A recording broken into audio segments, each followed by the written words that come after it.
अस्सलाम वालेकुम friends, AutoCAD electrical की ट्रेनिंग को कंटिन्यू करेंगे। आज लेक्चर नंबर 16 को हम डिस्कस कर रहे हैं। लेक्चर नंबर 15 और जो 15 है वो ASD की ड्राइंग हमने बनाई थी, उसमें पावर सर्किट 15 लेक्चर नंबर 15 में मैंने कवर किया था और उसकी जो कंट्रोल सर्किट है जिसका सेकंड पार्ट है वो 15A में कंप्लीट किया था। और मैंने लिंक में आपको उसकी जो ड्राइंग्स वगैरह वो भी सारी शेयर कर दी थी ताकि आप उस पर हैंड्स ऑन एक्सरसाइज कर सकें। और उस पर ड्राइंग्स बना के वैसे मैं रिकमेंड करूँगा कि मेरा जो ईमेल आईडी है उसके ऊपर आप मुझे ईमेल भी करें ताकि मैं उसको रिव्यू कर सकूं और आपकी वैल्यूएशन कर सकूं कि आप लोग सही काम करें या इसमें कोई इम्प्रूवमेंट की ज़रूरत हो है। तो लेक्चर नंबर 16 में हम जो ड्राइंग बनाई है ASD वाली उसको डिस्कस करेंगे। और तो उसको मैं खोल लेता हूँ। ये ड्राइंग हमने बनाई थी, ये पेज नंबर 1 था जो कि SLD सिंगल लाइन डायग्राम जिसको बोलते हैं हम। इसके बाद जो पावर सर्किट है और इसके बाद कंट्रोल सर्किट है, उसके बाद इसका बिल ऑफ मटीरियल है। तो चलिए मैं थोड़ा सा आपको पहले ड्राइंग पे आने से पहले इसकी कुछ फिजिकली आपको स्नैप दिखा देता हूँ। वैसे मैंने एक लेक्चर पिछले लेक्चर में मैंने आपको बता दिया हुआ है कि जो इलेक्ट्रिकल में जो कंपोनेंट्स वगैरह यूज़ हो रहे होते हैं उनकी क्या क्या डिटेल्स हैं, उनकी एप्लीकेशंस क्या हैं और उनकी रेटिंग्स वगैरह कहाँ क्या होती हैं, उनका वर्किंग प्रिंसिपल क्या है। थोड़ा सा हम ASD के ऊपर कुछ चीज़ों को रिव्यू कर लेते हैं। हमारे पास MCC भी है, मोल्डेड केस सर्किट ब्रेकर, जो कि सर्किट की मेल प्रोटेक्शन के लिए यूज़ कर रहे हैं हम लोग। उसके बाद 3 कॉन्टेक्टर है हमारे पास, एक मेल कॉन्टेक्टर है और उसके बाद एक आपका डेल्टा का और एक स्टार का है। तो नॉर्मली मोटर जो पहले मोड में स्टार में स्टार्ट होगी और उसके बाद डेल्टा में स्टार्ट करेंगे। अच्छा, उसके बाद मैं आपको ये बताता चलूँ कि ASD ड्राइंग्स जो पैनल होता है या जो सर्किट है या जो मोटर ASD में कनेक्ट कर रहे होते हैं उसका क्या क्राइटेरिया है, क्यों करते हैं हम और उसकी रीजंस क्या हैं। ठीक है, तो इसमें यह है कि ASD जो एब्रिविएशन है सबसे पहले ऑटो स्टार डेल्टा हम उसको बोलते हैं। और नॉर्मल IC का स्टैंडर्ड है 61439 और इससे जो रेलिवेंट मोटर्स के स्टैंडर्ड्स IC के उसमें जो रिक्वायरमेंट है कि अगर 7.5 किलोवाट की अगर आपकी मोटर आ जाती है तो नॉर्मली हम फिर उसको ऑटोमेटिक स्टार डेल्टा में स्टार्ट करते हैं। और इसके अलावा ये है कि कुछ आपके लोड प्रोफाइल कुछ स्पेसिफिक ऐसे होते हैं जो कि आपको चाहे उनकी रेटिंग कम हो लेकिन आपको स्टार डेल्टा में स्टार्ट करना पड़ता है। अब उसकी रीज़न क्या है, इसकी लिए है कि देखें जब हम मोटर स्टार्ट करते हैं तो मोटर स्टैटिक कंडीशन से रनिंग कंडीशन में जाते हुए IOS जो करंट है वो ड्रॉ करती है। तो अगर तो आपकी मोटर छोटी है तो अगर वो DL स्टार्टर आपका तो उसको वो विटनेस कर लेगी और मोटर जो है ना आपकी स्टार्ट हो जाएगी इजीली। लेकिन अगर आपकी बड़ी मोटर है तो IOS करंट जो ड्रॉ करते हुए आपकी जो सर्किट है वो ट्रिप हो सकता है या सर्किट के अंदर कोई अब नॉर्मल इश्यूज आ सकते हैं या कोई डैमेजेस वगैरह भी अगर हो सकते हैं। और उसमें फिर तो ये 2-3 चीज़ें हमने ख्याल रखना होता है, एक तो मोटर की रेटिंग, दूसरा ये कि जो लोड प्रोफाइल है वो क्या है। और नॉर्मली जिस एप्लीकेशन में मोटर लगा रहे होते हैं वो एप्लीकेशन का जो प्रिंसिपल होता है आप उससे भी टेक्निकल एक्सपर्टीज़ के लिए कॉन्टैक्ट कर सकते हैं। तो नॉर्मली मैं आपको रिकमेंड कर रहा होता है कि ये जो लोड प्रोफाइल आप कनेक्ट कर रहे हैं यहाँ पे DL या स्टार डेल्टा इसमें से कौन सी मोटर ज़्यादा सूटेबल रहेगी। तो इसमें ये होता है कि आपके जो स्टार्टिंग में वोल्टेज है वो यूज़ हो जाते हैं और फुल वोल्टेज नहीं मिल रहे होते। तो उसमें वोल्टेज जैसे ही आपकी मोटर एक थोड़ी फुल स्पीड भी आती है तो उसको फिर फुल वोल्टेज मिलना शुरू हो जाते हैं, यानी कनेक्ट का जो टाइम है वो थोड़ा सा गुजर जाता है मोटर क्योंकि स्टैटिक से रनिंग कंडीशन में कन्वर्ट हो चुकी होती है। तो फिर जैसे ही आप उसको फुल स्पीड में लेके जाते हैं तो वो IOS करंट वहाँ से ड्रॉ नहीं करती, तो मोटर आपकी जो स्मूथली लोड पे आ जाती है। अच्छा, इसके बाद इसमें यह है कि 3 कॉन्टेक्टर आपके पास, एक मेल है आपको बताया, एक डेल्टा, एक स्टार है। नॉर्मली टाइप 1 कॉम्बिनेशन में अगर हम जाते हैं तो उसमें आपका जो स्टार का कॉन्टेक्टर है उसका नॉर्मली साइज़ कम होता है। और अगर आप टाइप 2 कॉम्बिनेशन में जाते हैं तो फिर तीनों के साइजेस इक्वल होते हैं। अब टाइप 1 और टाइप 2 कॉन्डिशंस क्या है उसके लिए मैं अलग से लेक्चर अपलोड करूँगा, तो आप मेरा चैनल सब्सक्राइब करके रखें, जो भी वीडियोज़ आएंगी आपको उसमें अपडेट फॉलो मिल जाएगी। और इसके अलावा ये इसमें एक ओवरलोड रिले होती है। अभी सर्किट में पर्टिकुलर 2 ओवरलोड लगाई हुई है, लेकिन नॉर्मली वैसे एक ही ओवरलोड लगाई जाती है। और ये मोटर के टर्मिनल्स है, आपके 6 वाइंडिंग होती है, यानी रेड फेज, येलो फेज और ब्लू फेज। और इसके अलावा टाइमर होता है। टाइमर बेसिकली आप टाइम इसमें सेट कर सकते हैं। नॉर्मली ये सेकंड्स में होता है, मैक्सिमम 9 से 10 सेकंड में जो है ना, आप उसमें 0 से 10 सेकंड के दरमियान किसी भी थ्रेशोल्ड पे इसको सेटिंग्स कर सकते हैं। इसके अलावा इसमें ऑफ और पुश बटन होते हैं। तो ऑन ऑफ और पुश बटन है यूजुअल, आप उसके मोटर को स्टार्ट और स्टॉप करने के लिए यूज़ करते हैं। एक पैनल का ओवरव्यू आ रहा है, आप जिस तरह यहाँ पर देख सकते थे, ये आपके नेशनल के यहाँ ये FG के कॉन्ट्रैक्टर लगे हैं, FG के। और ये कुछ कोरियन या कुछ चाइनीज़ ब्रेकर लग रहा है। ये शनाइडर का टाइमर है। और यहाँ पे जाते हैं, ये शनाइडर के जो EC पैक की सीरीज है उसका मेन ब्रेकर है। और टेलीमैकेनिक के जो कॉन्ट्रैक्टर लगे हुए हैं, ये आपके पास थर्मो ओवरलोड की रिलेज है और ये टर्निंग ब्लॉक्स हैं। तो कस्टमर की जो केबल वो यहाँ पे कनेक्ट होगी, उसकी स्टार और डेल्टा की जो वायरिंग है वो तो सर्किट आपका कंप्लीट हो जाएगा। इसके अलावा इसका जो अगर स्विच गेयर पैनल का एक्सटर्नल व्यू देखना चाहते हैं तो वो ये है। जैसे फॉर एग्जांपल हम लोगों ने जो ड्राइंग बनाई थी, इसमें 3 फेज इंडिकेशन लाइट्स लगाई थी, RYB। और इसके अलावा इसमें जो एक मोटर की ऑन ऑफ ट्रिप की लाइट है, एक ट्रिप की लाइट इसमें, ऑफ की लाइट इसमें नहीं है, ट्रिप और ऑन की लाइट इसमें गिवन है। इसके अलावा कुछ बटन ऑन ऑफ है। और इसके अलावा जो एमीटर और वोल्ट्स मीटर हमने लगाए हुए हैं वो भी इसके ऊपर मैंशनड है। तो टाइम के ऊपर आते हैं। तो यहाँ सबसे पहला पेज देख रहे हैं, इसको हम बोलते हैं सिग्नल डायग्राम। सिग्नल डायग्राम के ऊपर आप एक लाइन के ऊपर जो पूरी एक पैनल आ रहा है, पूरी आपकी जो स्कीम है उसको देख सकते हैं। अब यहाँ टाइम आएगी, इसमें हम देख सकते हैं हमारे पास 5 मोटर्स हैं। 5 जो रेटिंग्स है वो सिमिलर है, लेकिन हमारे का जो लोड प्रोफाइल है उसका नाम डिफरेंट है।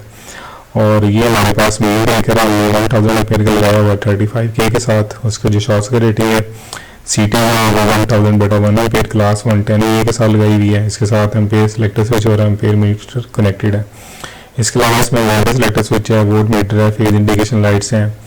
और आप एक एक ब्रांच को देख सकते हैं, TP ABC, that's mean triple pole air break contactor. तो एयर ब्रेक कॉन्टैक्टर भी आप इसको कह सकते हैं, मैग्नेटिक कॉन्टैक्टर भी कह सकते हैं। और कॉन्टैक्टर का मैंने आपको पहले बताया था, इसका सिर्फ काम होता है स्विचिंग करवाना और जो थर्मल करंट है उसको उसमें से पास ऑन करना। इसके अलावा जो ये ओवरलोड रिले है, अगर मोटर में इस फॉर एग्जांपल ये 85 से 105 एम्पीयर है, इसके इन बिटवीन आप इसको कहीं पे सेट कर सकते हैं। जो वैल्यू सेट करेंगे, जैसे इस वैल्यू से क्रॉस होगी करंट, तो आपकी जो मोटर है वो ट्रिप हो जाएगी। और ये इसकी रेटिंग नीचे लिखी हुई 80 किलोवाट की है। तो ये हमारे पास पावर सर्किट है। अब इसके अलावा हम नेक्स्ट चलते हैं पेज नंबर 2 पे। अब यहाँ पर आते हैं तो ये बेसिकली स्कीमेटिक डायग्राम, और स्कीमेटिक डायग्राम में जो पहला पोर्शन है वो आपका पावर सर्किट है। अब यहाँ पे देख सकते हैं ये मोटर कंट्रोल सेंटर, मीटरिंग और पावर सर्किट इसमें गिवन है। तो अब इसमें स्कीमेटिक डायग्राम का मतलब ये होता है कि ईच एंड एवरी वायर, ठीक है। तो यहाँ हमारे पास 3 फेज 4 वायर नेटवर्क है, जिसमें 3 फेज है, एक न्यूट्रल आ रही है। इसके अलावा ये MCC भी है। और MCC के बाद हमारे पास CTs लगे हुए हैं, ampere selector switch, ampere metre है जो कि मेजरमेंट जितना लोड आया उसके लिए। और इसके अलावा जो MCB लगाया हुआ है जो कि वोल्टेज सेलेक्टर स्विच और वोल्ट मीटर की प्रोटेक्शन के लिए। तो इसमें 3 इंडिकेशन लाइट्स हैं और इसके अलावा फेस वोल्ट सेलेक्टर स्विच और वोल्ट मीटर है। इसके बाद यहाँ पे आते हैं हमारे पास 3 कॉन्टैक्टर है, C1 for main contactor, C2 for delta है और C3 फॉर स्टार कनेक्शन आ रहा है।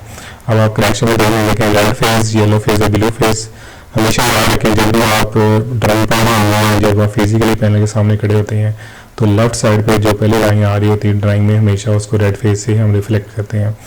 इसके बाद सेंटर वाली येलो, फिर ब्लू, फिर न्यूट्रल और अर्थ। इसके अलावा 49 that's the RC based electrical code for thermal overload relays. और इसके अलावा UVWXYZ जो मोटर की वाइंडिंग्स है। तो ये आप किस तरह आ गया, दूसरी जो साइड है यहाँ पे आपने आकर फेस सीक्वेंस चेंज करना है। अगर यहाँ से ये रेड आ रहा है तो इधर से जो रेड है इसको ब्लू फेस के साथ लगाना है, येलो के साथ रहेगा। और यहाँ से जो आपका ब्लू आ रहा है ये रेड के साथ कनेक्ट हो जाएगा, ताकि जो फेस डिफरेंस है वो इसके ऊपर इस्टेब्लिश हो सके। और स्टार में आपको पता है हमेशा जहाँ एक साइड है वो कनेक्ट की जाती है, दूसरी साइड शॉर्ट कर दी जाती है। तो यहाँ पे ये इस तरीके से जैसे कॉन्टैक्टर ये ऑन होगा तो फर्स्ट करेंगे मोटर जब स्टार में चल रही होगी तो ये पहले 3 कनेक्शन यहाँ से आएंगे, दूसरी जो साइड से हैं इस कॉन्ट्रैक्टर के, तो जैसे इसको क्लोज करेंगे ये कॉन्ट्रैक्ट को, तो मोटर आपकी ये स्टार कनेक्शन बन जाएंगे। और जब डेल्टा में चल रही होगी तो उस टाइम C1 से C2 ऑन होगी, C3 आपकी ऑफ होगा। तो इस तरीके से जो मोटर वो आपकी डेल्टा में चल रही होगी। तो any of 2 contractors can be switch on in one time, either C1 और C2, सॉरी पहले स्टेज में C1 और C3 ऑन होंगे, फिर उसके बाद C1 और C2 ऑन होंगे। अब आते हैं कंट्रोल सर्किट पे। कंट्रोल सर्किट में हमारे पास एक MCB अवेलेबल है जो कि कंट्रोल सर्किट की प्रोटेक्शन के लिए होता है। नॉर्मली इसकी रेटिंग 2 एम्पीयर या 6 एम्पीयर होती है। और इसके बाद नीचे आ जाते हैं तो हमने ओवरलोड लेकर एक NC कॉन्ट्रैक्ट यूज़ किया हुआ है, जो नॉर्मली कंडीशन में जिस तरह आपको नज़र आ रहा है NC रहेगा। डब भी टाइम करने में हमेशा ये एक जो आइसोलेटेड पोजीशन है या ऑफ पोजीशन है उसके ऊपर ये सारे कॉन्ट्रैक्ट हमने शो किए होते हैं। तो अभी ये समझ लें सारा सर्किट ऑफ है। MCB ऑन करेंगे आप, उसके बाद ओवरलोड लेकर अगर कॉन्टैक्ट उसमें कोई प्रॉब्लम नहीं है तो ये NC कॉन्टैक्ट रहेगा। NC पुश बटन है इसका ऑफ करने के लिए मोटर को, ये भी NC रहेगा। तो मोटर को स्टार्ट कैसे करेंगे आप, जैसे ही इस पुश बटन को क्लोज करेंगे आप, तो ये जो कॉइल है C1 का, इसको एक कॉइल एनर्जाइज होगा और जो कॉइल जैसे एनर्जाइज होगा C1 के कॉन्टैक्ट जिस जगह पे आपने प्लेस की में सारे अपनी पोजीशन चेंज करेंगे। अब अगर ये ऑन है तो ये हो जाएगा NC। तो जैसे ही NC होगा तो सप्लाई जो है वो आपकी इस ये जो पूरी बस बार है इसकी नीचे वाली ये सारी एनर्जाइज होगी। अब क्योंकि पुश बटन्स हमने जब तक आप इसको प्रेस करके रखें तब तक ये सर्किट मेक रहता है, और जैसे आप इसको रिलीज करेंगे सर्किट आपका ब्रेक हो जाएगा। तो उसके लिए हमने एक सीलिंग कॉन्टैक्ट यहाँ पर लगाया हुआ है, जैसे आप इसको क्लोज करेंगे कॉइल एनर्जाइज होगा, ये कॉन्टैक्ट आपका क्लोज हो जाएगा। अब अगर आप पुश बटन यहाँ रिलीज भी कर देंगे या इसको रीसेट भी कर देंगे, अपनी एक्चुअल कंडीशन में छोड़ भी देंगे, तो जो सप्लाई है वो इस रास्ते से इसको मिलती रहेगी। तो ये वायर की सप्लाई सील होगी, तो उसके बाद 10 बार क्योंकि कॉमन है तो ये जो सप्लाई है सारी इस फेज के ऊपर भी आ रही होगी। तो अब देखते हैं C1 को ऑन करना है, उसके बाद C3 को ऑन करना है। तो आप देखें C1 आपका ऑन होगा और फ़ौरन जो है ये भी, क्योंकि ये भी NC कॉन्टैक्ट है, ये भी NC कॉन्टैक्ट है, तो C3 फ़ौरन आपका ऑन हो जाएगा। इसके साथ और ये क्योंकि अन्य कॉन्टैक्ट में यहाँ वाली सप्लाई नहीं आ रही, इसके साथ टाइमर है, तो टाइमर में जो आपको टाइम सेट करना है ये वो जैसे मोटर ऑन करेंगे टाइमर फ़ौरन आपका एक्टिवेट हो जाएगा। तो टाइमर में जब अपना टाइम पूरा करेंगे, फॉर एग्जांपल 5 सेकंड है या 10 सेकंड है, तो 5 सेकंड के बाद टाइमर के कॉन्टैक्ट चेंज होंगे। तो 5 सेकंड के बाद ये जो NC कॉन्टैक्ट है हो जाएगा, ये जो आने वाला था ये हो जाएगा NC। तो जब ये आने वाला C3 का कॉन्टैक्टर आपका डिसेबल हो जाएगा, सप्लाई इसकी डीएनर्जाइज हो जाएगा, और जैसे इसको क्लोज करेंगे तो C2 का जो कॉन्टैक्टर है ये आपका एनर्जाइज हो जाएगा। तो जब जैसे एनर्जाइज होगा तो दैट्स मीन हमारी वही रिक्वायरमेंट C1 और C2 आपका परमानेंट लोड पे रहेंगे। अब टाइमर को हमने यहाँ सर्किट से निकालना, क्योंकि इसका सिर्फ काम था स्टार से डेल्टा में कन्वर्ट करके रखना। तो उसके लिए हमने क्या किया, इसके सीरीज में कैसे कॉन्टैक्ट हुआ है, जैसे ही आपका कॉन्टैक्टर एनर्जाइज होगा ये एनर्जाइज टाइमर सप्लाई आपकी ब्रेक हो जाएगी। लेकिन हमने क्योंकि इस कॉइल को भी एनर्जाइज करके लगाते हैं, जैसे हमने यहाँ पे एक सीलिंग कॉन्टैक्ट लगाया था C1 के साथ, इस तरह C2 के साथ एक सीलिंग कॉन्टैक्ट लगाएंगे। तो जैसे ही आपका इनिशियल सप्लाई यहाँ से पास होने होगी ये आपका एनर्जाइज होगा, ये कॉन्टैक्ट बंद हो जाएगा, और जब टाइमर कॉन्टैक्ट दोबारा ओपन करेंगे सप्लाई इस तरह से इसको मिलती रहेगी। इसके अलावा ये C3 और C2 के कॉन्टैक्ट हैं। C2 का सीरीज में जो है सीरीज में C3 का काउंटर लगाया हुआ है और C3 के सीरीज में C2 का काउंटर लगाया हुआ है। तो इसका मतलब यह है कि जैसे ही अगर C3 से अपना चाह रहा होगा तो C2 जो सिस्टम क्लोज होगा अपना ऑफ होना चाहिए, और जब आपका C2 फॉर एग्जाम्पल अगर ये जब ये चाह रहा होगा तो यहाँ से सप्लाई आपकी आने होगी। तो ये एक तो इसमें डबल प्रोटेक्शन है, एक तो टाइमर का सर्किट इसको ब्रेक कर रहा है, दूसरा इसके अलावा अगर एक्सीडेंटली ये काम नहीं करता तो यहाँ से भी जो कंडक्टर है वो भी इसको यहाँ से सप्लाई कट ऑफ कर देगा। तो ये इसको बोलते हैं इंटरलॉकिंग कॉन्टैक्ट्स। इसके अलावा जो नीचे देख रहे हैं इसको हम बोलते हैं इसके जो चाइल्ड कॉन्टैक्ट्स होते हैं या क्रॉस रेफरेंस कॉन्टैक्ट। तो ये आपको बता रहा है कि ये जो C1 के टोटल कॉन्टैक्ट हैं 3 पावर के हैं, 2 और 2 NC हैं, ये किस पेज में कहाँ कहाँ यूज़ हो रहे हैं। तो ये सिर्फ उसके डेस्क के लिए फॉर एग्जाम्पल ये C1 का लिखा हुआ है पेज नंबर 01B6, तो ये पेज नंबर 01 तो नहीं है, B6 को चेक कर लेते हैं हम। ये बेसिकली एक्चुअली अपडेटेड नहीं है, अगर मैं इसको यहाँ पे बल्कि ये 01 है ना, तो 01 आपका यहाँ पे आएगा जी, बिल्कुल ये आपका 6 आ गया, ये B आ गया, ठीक है। तो B और C दोनों आ रहे हैं, तो इधर आप ज़ाहिर है किसी एक को नाम देंगे। तो पेन नंबर 01 और B6 में 3 कॉन्टैक्ट यूज़ हो रहे हैं। इसके अलावा जो ये एमआईसी कॉन्टैक्ट है ये सेम पेज में /C2 में पेज नंबर सेम है और जो सेक्शन नंबर C2 और C4 है। तो C2 को आप देखेंगे ये C आ रहा है आपके पास और ये आ रहा है आपके पास ये C2 है और इसके बाद ये C4 है। तो कुछ कॉन्टैक्ट हमने वहाँ प्लेस किए हुए हैं, कुछ हमने फ़ोन नंबर में की। इसके अलावा आपका स्टेटस बता रहे हैं, जैसे आपकी थर्मोमीटर अपग्रेड होगी तो ये एनसी कॉन्टैक्ट आना होगा तो ये सर्किट आपका सारा ब्रेक मोटर आपको स्टॉप हो जाएगी और इस एनसी कॉन्टैक्ट के थ्रू एक लाइट आपको मिल जाएगी जो आपको बताएगी मोटर ट्रिप की कंडीशन है, यानी मोटर ट्रिप हो गई है। इसके अलावा आप से इसको इंटेंशनली ऑन ऑफ करते हैं तो C1 के जो कॉन्टैक्ट्स हैं उसके सीरीज में हमने 2 लाइट्स लगाई हैं। जैसे मोटर ऑफ हो रही होगी यानी अगर C1 एनर्जाइज नहीं है तो ये लाइट जल रही होगी जो ये बताएगी कि मोटर अभी ऑफ कंडीशन में है। और जैसे आप उसका एनालाइज करेंगे तो ये कॉन्टैक्ट अपनी पोजीशन चेंज करेंगे, ये लाइट जो है वो जलना बंद हो जाएगी और जब इसको ऑन करेंगे तो ये लाइट ऑन हो जाएगी आपकी। तो ये टोटल इसकी वर्किंग थी। इसके अलावा जो है इसका BU सर्किट को इस पैनल को बनाने के लिए आपको कौन कौन से कंपोनेंट्स चाहिए। फॉर एग्जांपल ये Q51 उसका आंसी कोड है, उसकी डिस्क्रिप्शन है, ठीक है, उसकी मॉडल है, उसकी रेटिंग्स है और क्वान्टिटीज़ है।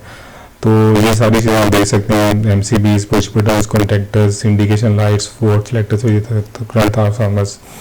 नॉर्मली आपने एक चीज़ आपको एडवाइस करता चलूँ, वैसे तो कुछ थंब रूल्स वगैरह बने हुए हैं लेकिन आपने जब भी इसकी सिलेक्शन करनी है कंपोनेंट्स की तो इसमें जितने भी आए हैं तो उनकी तरफ से एक रिकमेंडेड चार्ट्स होते हैं कि अगर आपकी कोई भी मोटर है आप 380 वोल्ट के ऊपर भी इसको सिलेक्ट कर सकते हैं, 450 पर भी 440 पर भी कर सकते हैं। तो उसकी सिलेक्शन चार्ट्स होते हैं, उसमें मैं बता रहा होता हूँ ये आपको खुद कि आप MCCB किस रेटिंग का होना चाहिए, कॉन्टैक्टर किस रेटिंग के होने चाहिए, ओवरलोड रिले किस की होनी चाहिए। तो मैं रिकमेंड करूँगा कि जो चार्ट्स उन्होंने गिवन किए होंगे आप सिर्फ उसी को फॉलो करें। तो ये था जनाब लेक्चर नंबर हमारे पास 15 और 15A। तो मुझे इजाज़त है, इंशाल्लाह नेक्स्ट लेक्चर में जो APFC ड्राइव्स है उसको डिस्कस करेंगे। ऑटोमेटिक पावर फैक्टर जो इम्प्रूवमेंट पैनल होता है और उसमें जैसे हमने यहाँ PSD ड्राइंग बनाई है इसी तरीके से हम PFX ड्राइंग बनाएंगे। तो मेरा चैनल सब्सक्राइब करें, आपके जो कमेंट्स हैं वो मेरे साथ शेयर करें, अपनी फीडबैक दें और मेरे साथ कनेक्ट रहें आप। तो इजाज़त दें नेक्स्ट लेक्चर के लिए, अल्लाह ने के बाद।